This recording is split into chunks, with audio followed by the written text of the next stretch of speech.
I'm Mivanwi Nixon, Communications Manager at My Society. We've been talking to some of the people featured in this book, Our City, Community Activism in Bristol, edited by Suzanne Audrey.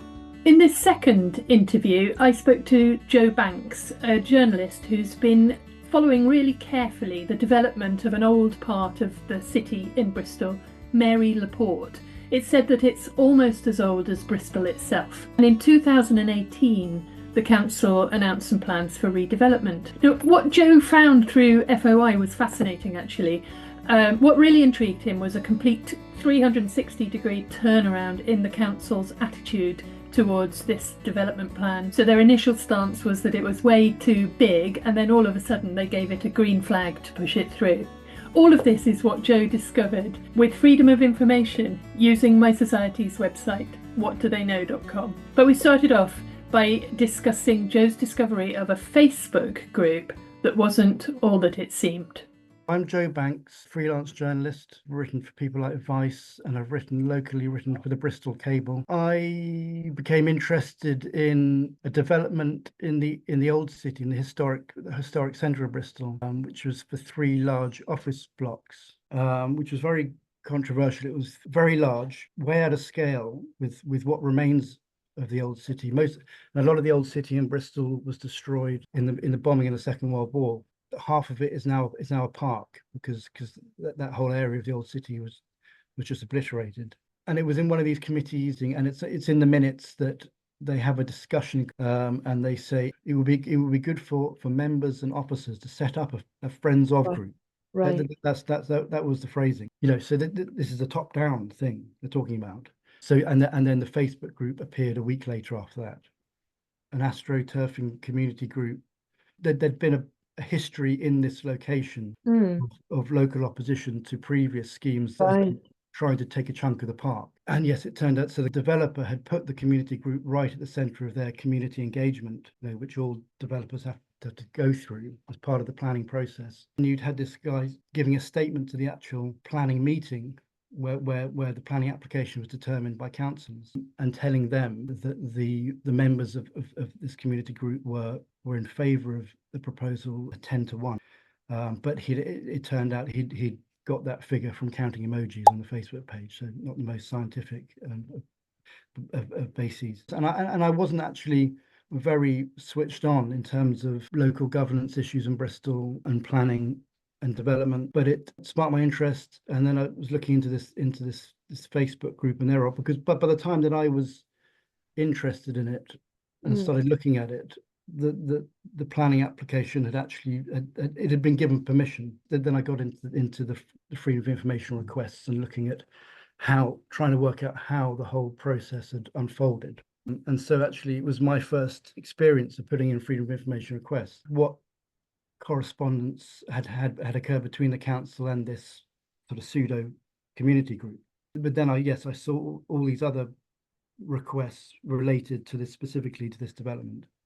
And I didn't know who they were by, but they had a lot of interesting material in them. The next stage was trying to see what had been going on between the planning department and the developers. There's a pre-application process before a planning application goes before councillors, particularly for big developments like this in very sensitive locations. There's a back and forth with the planning officers looking at the designs and saying where they think it's good and where it doesn't meet the demands of the local plan, which is what planning applications are assessed against. That was my freedom of information request, trying to get further insight into it. I mean, that's a formal process. It's letters that are sent, pre-Act 1, pre-Act 2.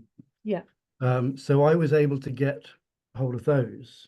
I knew from emails that were in these other freedom of information requests from other people that there had been basically 4 pre-app stages, but what came back from my request only went to the 3rd. So I then had to go back, and say, I know you've got a 4th. Can I have that, please? Yeah. If I hadn't had the information from the other requests, I wouldn't have known that existed. And that 4th one was the letter from the head of development management. Basically, what he was saying in that reiterated what the officers have been saying all along, is that this development is not acceptable. It's too big. It's too Yeah. bulky.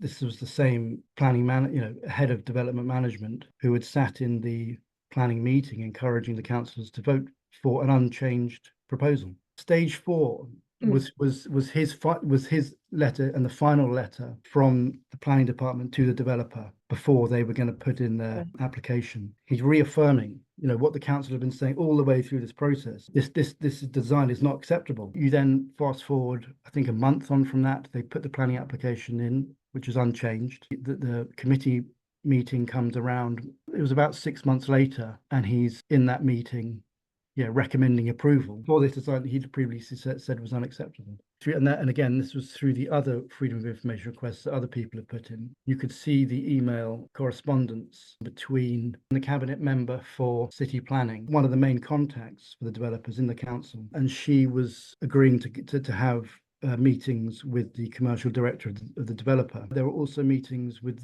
the executive director for growth and regeneration. So that's one of the 3 most senior officers in the council.